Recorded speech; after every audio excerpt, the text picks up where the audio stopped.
you start by sharing who your sister was, her name, and then just about your sister, what it was like growing up with her? And can you just share about who Brady was, what his life was like, and what it was like to raise him and watch him grow up, sort of thing? Can you start by sharing, whoever you're sharing out, can you start by sharing what it was like growing up with them, like their personality, and just like what that was like? Natalie was one of the funniest people I think I've ever probably met. Brady was, he was an absolute pleasure from birth, to be honest with you. He was always kind. He was always sweet. I mean, she brought a lot of life to our house. I remember like being in the kitchen when we were young, and you know, it's a school day and everyone's tired and sleepy, and she would do what she'd call like breakfast breakdown. So she'd crank up some music and get in my brother's face dancing real hard. And you know, she was just kind of wild. She had a very like sporadic, funny personality. He was, when we brought him home, he was the first boy in my wife's side of the family, and there'd been a lot of girls and babies, and so we were very, very excited to have Brady as our son.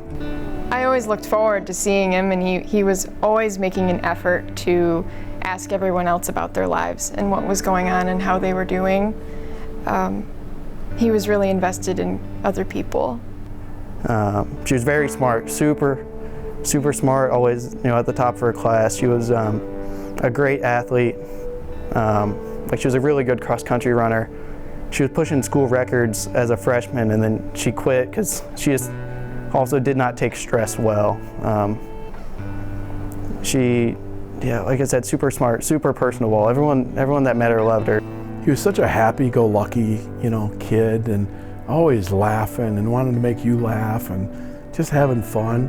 He was very talented athlete. He was very, very gifted for a very, very young age. When we did get together, you know, there would always be kind of the adult table and then the kiddie table. So the kids kind of spent a lot of time together outside of whatever was going on with the adults. There was a time we were, me and my siblings were going to get Arby's, and she had ordered like a cherry turnover, and we were in the car, and my brother said to take a bite of it to mess with her. I didn't even like them, but I just remember her like coming around the back. I was sitting in the front. Her coming around the back of the headrest and just grabbing my head and banging it back into the headrest over and over because she was so mad that I would take a bite of anything of hers. I started coaching him in football in 5th grade, actually, in youth football. I was the varsity football coach, and our youth football people talked me into, you know, you need to work with this group, and so Brady was in that group, and I would finish practice at 6 o'clock and go over and start practice with them, and I truly enjoyed it. Those were great memories working with Brady and his friends.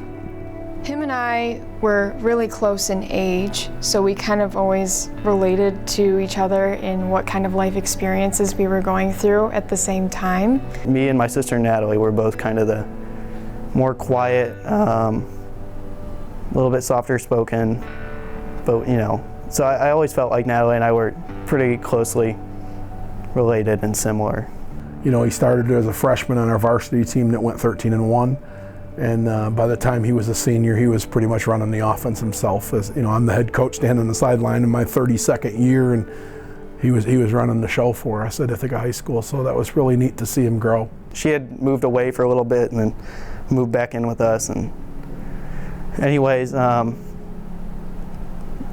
I just think she had a lot go on in her life, and I don't think she felt like she could come back from it all. Brady chose to go to Wayne State University on a football scholarship, and we thought that was the best situation for him. We really did. You know, looking back, maybe it wasn't, because he was from a small town and he was going to a big city. It's muddy because the last couple of years before this happened, we didn't see him very much. He was off at college, and he didn't come home very much.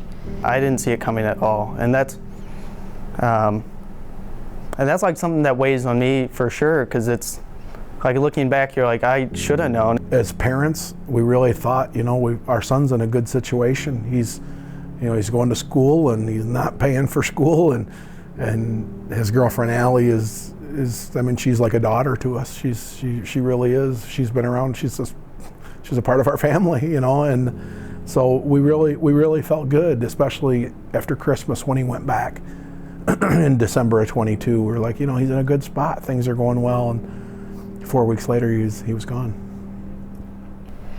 I was at work. I was working full-time before I came here to the University of Olivet. I was a sales representative at the time, and I checked my phone in the middle of the day because I'm always getting calls from all sorts of clients and everybody. And it was a text from my dad, and he said, "We don't know what happened, but he died." That night, I go to bed, but I just remember I was pretty restless the whole night. I don't think I just one of those times when you don't sleep. And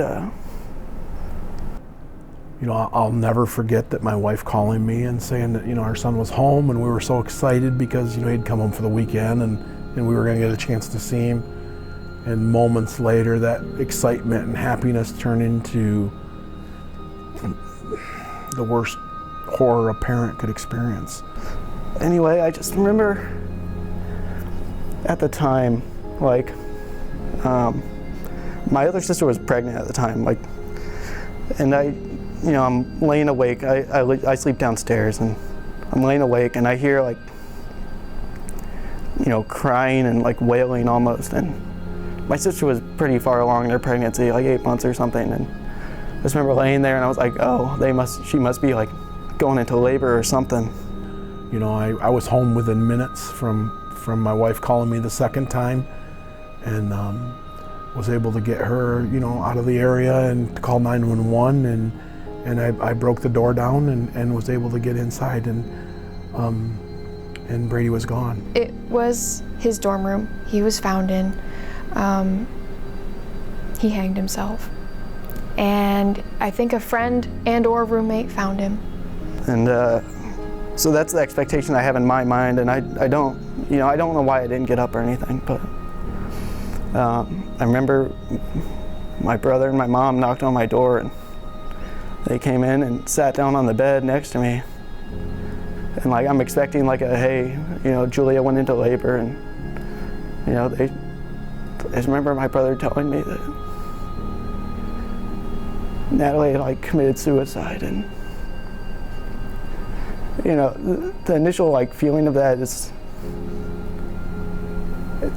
I don't know how to describe it. It's such a insane shock. And the images will never go away. I don't care about counseling. I don't care. It's never going to go away.